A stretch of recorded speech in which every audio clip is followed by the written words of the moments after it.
Pittsburgh Steelers went 9-8 last year. Every quarterback that they had got injured. There was a real curse of quarterback.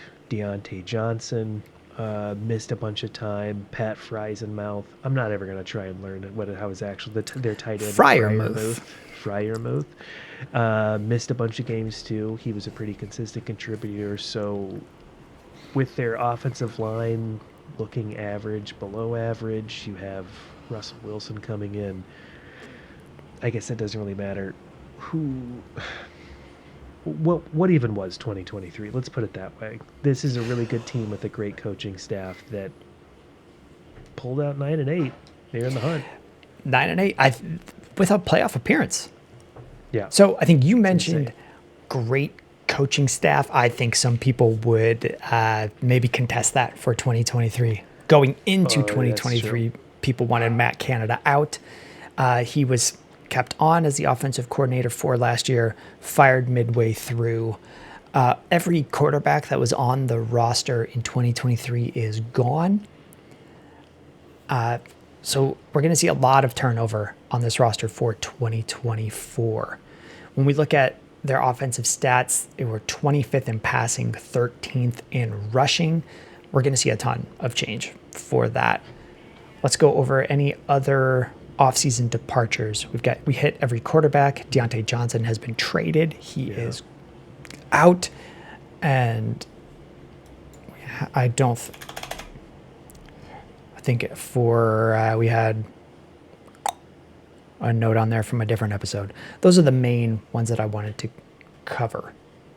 Should I just re-record, and splice in off-season departures? If you want to. Here, I got a quick one for you.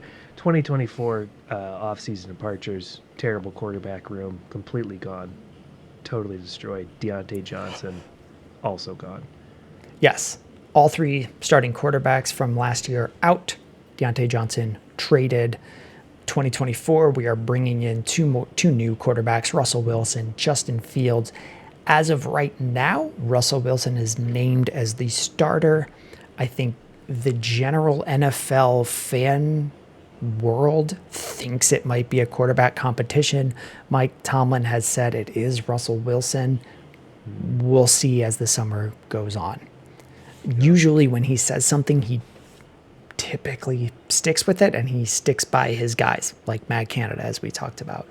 They also brought in wide receiver Quez Watkins coming in, and then 2024 rookie class that I found notable. Usually I'm looking at the first 4 rounds for things that we might project for fantasy, and in the first 4 rounds, they took 3 O-linemen and a wide receiver. So for an offensive line that was considered average to bad, that makes 3 possible starters this offseason. Last year, they took a first-round tackle. That's going to be a lot of change for that O-line. So we should project to see a hopefully better performance out of them. Yeah, hopefully. And then as far as your coaching changes, I would like to amend, when I said coaching staff, I did mean Tomlin is a good coach. Tomlin is a good coach. Is gone, bringing in Arthur Smith. Yep, Canada How do you think out. that'll affect? Canada out fired. Arthur Smith coming over. He was terminated from the Atlanta Falcons. Before that, he was the offensive coordinator for Tennessee during Ryan Tannehill's good years. Yeah. I think he's been a decent NFL starter, but he had his best years under Arthur Smith. Arthur Smith leads a lot of good rushing offenses. Went through the past couple of years of him as a head coach or coordinator.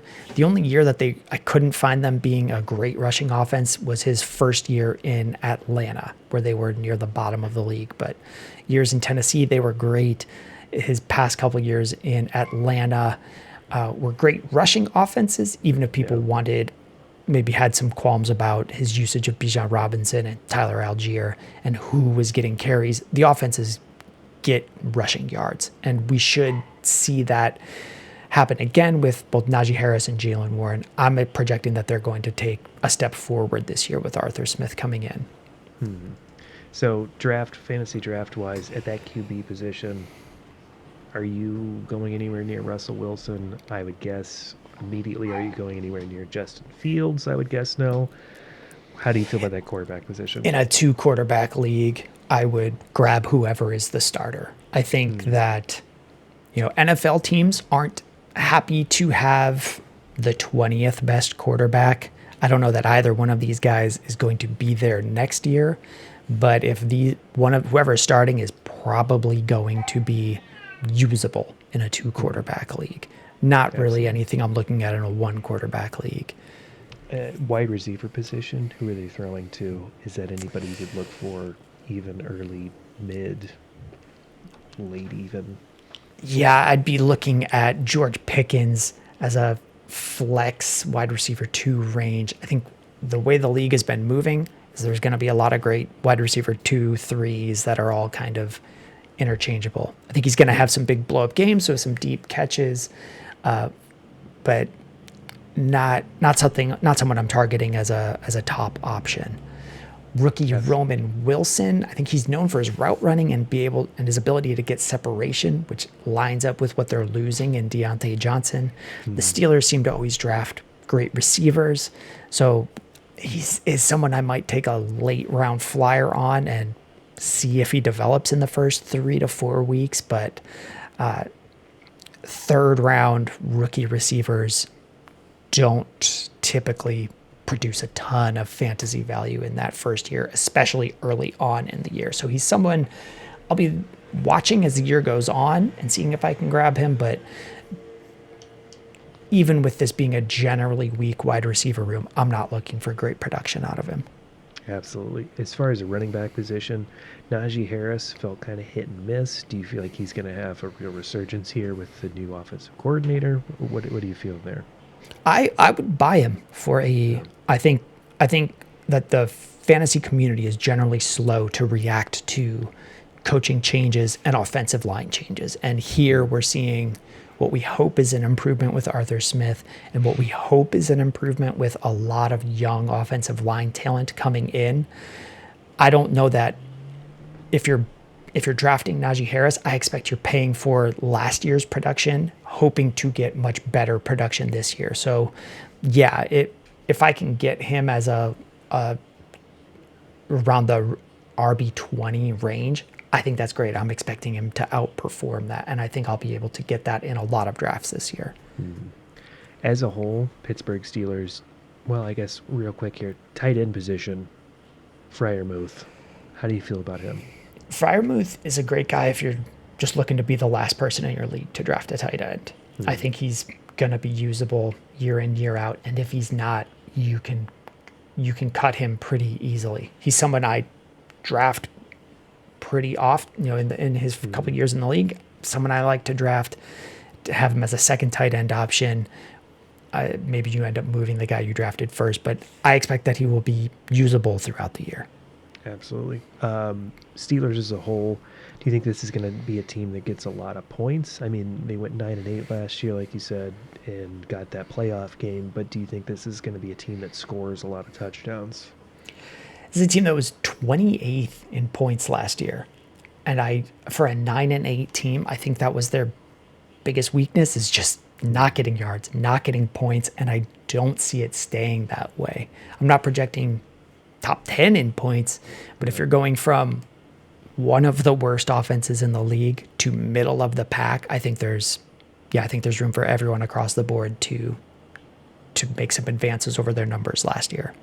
How much should we be looking out for that sweet, sweet Wildcat with Russell Wilson and Justin Fields? Instead of going 2 running back, how about a 2 quarterback situation? I love when people come up with ideas like that. Like, oh, just make them play running back. Yeah, or just both of them. Running back. They'll both play wide receiver and they'll snap it to Najee. No, it's not something I think is reasonable to look forward to. It's definitely going to be interesting to see what they do in the division as a whole, without a doubt, because this is a team they're just a good franchise. Like, they're at least year decent, in, year they're out, always competitive. It just comes down to if this new offensive coordinator is going to work out for them, is what I feel like it is, because they do have a fair amount of talent, not a ton, but there's a lot of possibility for that. And if nothing else, scoring points to spite the ghost of Matt Canada, just to spite him. Yeah, this is a team that they can score enough to make the playoffs. They can score enough to make a moderate playoff run if things fall the way that we hope they do, with a new OC coming in and a lot of added offensive line talent. Yeah. Pittsburgh Steelers, maybe better than 9-8. Maybe better than 9-11. Wonderful.